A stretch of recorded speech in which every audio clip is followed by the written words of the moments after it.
WholesaleNet is designed for wholesaler, importer, distributor, and exporter, handling purchase, receiving, sales, consignment, distribution, and logistics services.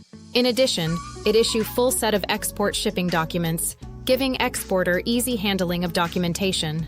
Keep track of product details, performa, sales contract, purchasing, sales, inventory, stock movement, and export documents.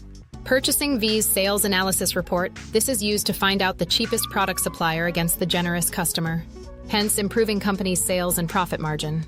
The Outstanding Payment Report. Identify the credit level of each customer. Inventory Report group by item, brand name, and product description.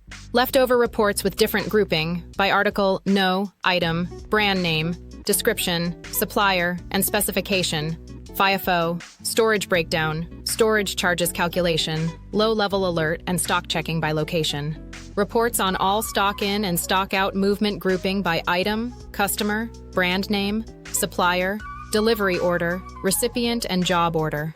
This is used to act as an audit checking against supplier deliveries and customer invoice amount or quantity. Expiry date alert. Avoid expires and waste of day limited items. Storage days report. Reduce the storage day and hence minimizes wastage %. Activity log to keep added or changed data by which user or PC, time of editing, before and after change record.